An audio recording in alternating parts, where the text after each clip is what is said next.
Throughout their careers, all fighters strive to keep their loss record at 0. While some welcome their first defeat, learn from their mistakes, and move forward, others, especially those who have built a long winning streak, view their first loss as a truly devastating event that impacts the rest of their career.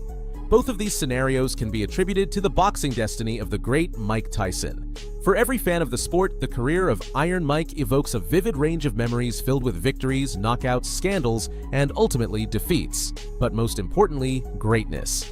Since Iron Mike reached the peak of his career, more than one generation of heavyweight boxers has tried to mold themselves in his image, yet none have managed to fill the void he left in the honorable boxing ring. In the early stages of his career, Mike became a legend by crushing opponent after opponent, racking up incredible victories. But what goes up must come down, and in this video you'll witness how the unstoppable knockout machine, Iron Mike, had to take a step back in order to keep moving forward. Content. In February 1990, Tyson's abrupt winning streak was brutally halted. It was his 38th professional fight, and it was thought that no man on earth could give him a taste of his own medicine. But it was at this high point in his career that Mike met James "Buster" Douglas. At the time, Douglas was considered nothing more than a decent fighter, by many second-rate. By 1987, Douglas had already lost his chance to win the championship title against Tony Tucker. Very few doubted Tyson's ability to handle Douglas. When it came to betting, the odds were 45-1 in Mike's favor. Nonetheless, on February 11, 1990, in front of thousands of spectators who gathered at the Tokyo Dome to witness history, and with millions watching the fight live, the most sensational event in the golden history of boxing took place. Summary of the fight. Tyson began the fight with his usual aggressive style. He advanced, aiming to maintain a comfortable distance for his offense. However, Douglas stood out by not doubting himself in the face of the champion's violent onslaught. The challenger took on the fight with hard-hitting blows that noticeably neutralized Tyson's aggressive fury. No cupcake. Keep in mind that Carl Williams looked pretty loose and relaxed against Tyson and for Buster Douglas. Named Mike Williams on the undercard of Tyson Spinks and floored him twice. Gradually, Douglas abandoned his defensive stance and grew confident in throwing his own combinations.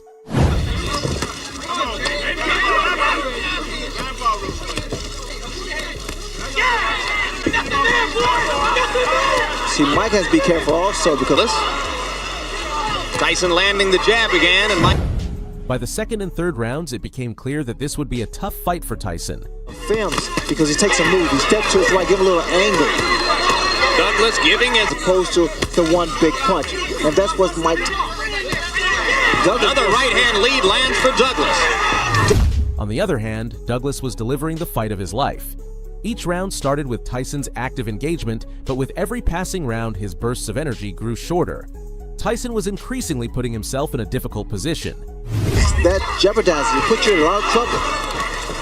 Douglas accurate with the left and a right by Doug. Once Douglas is going, he's not allowing Mike to get leap in behind the left hook. He landed that one. A man who does most of the talking in Tyson. There was an close to his mother. Right hand by Douglas. Yes. Good left hook Douglas by Douglas. Again. In the fifth round, his struggles worsened after a precise punch from Douglas opened a serious cut above his eye. Reputations, he has landed almost half of them. Now Tyson lands a jab. Tyson turned things around against Frank Bruno. Right hand by Douglas lands again. He's been very quick with it. No, Mike, no. Despite the injury and falling behind on the scorecards, Tyson still had a solid chance to claim victory. Douglas began to show noticeable fatigue midway through the scheduled rounds. And another right hand uppercut left eye. And that becomes a fact, especially for the very first time. Being in an uproar right now. Here. During the eighth round, Tyson seized the moment to land one of his most iconic punches, a fearsome uppercut. Douglas fell to the canvas. Here he's against the ropes. I've never seen. And there's a right hand uppercut and down goes. Though he managed to get up, he hadn't fully recovered from what could have been a knockout blow. The sound of the bell closing the round likely saved Douglas from defeat. Controversially, the referee's delayed count, partly due to reprimanding Tyson for not immediately returning to his corner, gave Douglas extra time to stand. To this day, Tyson supporters argue that he was robbed of a knockout victory, as replay evidence suggests Douglas was down for more than 10 seconds. However, during the break, Douglas recovered. Returning to the fight, Tyson appeared frustrated. Until that knockdown, the left eye of Mike Tyson's. Up the ropes, Mike would have gone down. Plenty of time. Tyson needs the ropes for support. Douglas wailing away. Without Mike Tyson was on the verge of going down.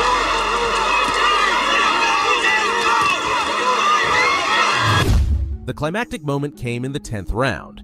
Midway through the round, Douglas began to dominate, jabbing Tyson with ease. To the shock of millions of spectators, Tyson seemed unable to respond. Douglas unleashed a devastating right uppercut that stunned Tyson, followed by a relentless combination of punches that sent the champion to the canvas. Just to try to get in the shot that will finish things in Oh, the uppercut. Fighter. Rolling willingly. What an uppercut by Douglas, and down goes Tyson. The scene was unforgettable. Tyson struggled to rise, but he couldn't beat the 10 count. Even when he got to his feet, it was evident that Tyson had become the very thing he had defeated in so many of his own fights, a broken fighter. The referee declared the fight over, giving Douglas the victory by knockout. But this wasn't just any knockout, it was the most brutal of Tyson's career, marking the end of his undefeated streak. The once unstoppable knockout machine had been dismantled. To this day, that moment is remembered as one of the most sensational victories in boxing history. Reasons behind the defeat. This defeat was nothing more than the result of Tyson's frivolous attitude toward training and preparing himself properly to step into the honorable boxing ring. Perhaps believing himself invincible, Tyson lost focus and immersed himself in a lifestyle where partying was a constant, neglecting to keep his body and mind healthy enough to maintain the indestructible energy he was known for. For many, it was this irrational confidence in his invincibility that led him down the path of self-destruction. And when we consider the controversy surrounding Douglas's knockdown, it was evident that Tyson made poor decisions both inside and outside the ring. Douglas after the fight. Defeating a giant like Mike Tyson with such a devastating knockout only earned James "Buster" Douglas the status of being the next target for a series of fighters who had longed to claim one of the many titles Tyson defended. Despite defeating a true titan, Douglas proved he wasn't up to the challenge of holding the titles he had just claimed, losing them in his first defense against Evander Holyfield. Douglas could only boast of his titles until October 1990, when Evander reminded him that not everything that shines is gold, and that a true fighter isn't defined by his titles, but by his ability to defend them. Heavyweight ranks. While the events in Tokyo marked a before and after in Tyson's professional career, not everything was lost.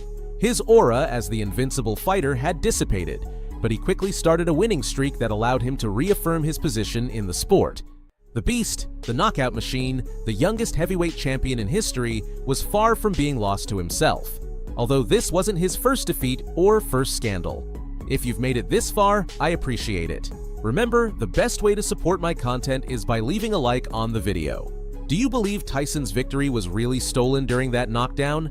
At what point do you think Tyson let go of control of his destiny and handed it over to Douglas to do with him as he pleased? I look forward to reading your thoughts in the comments.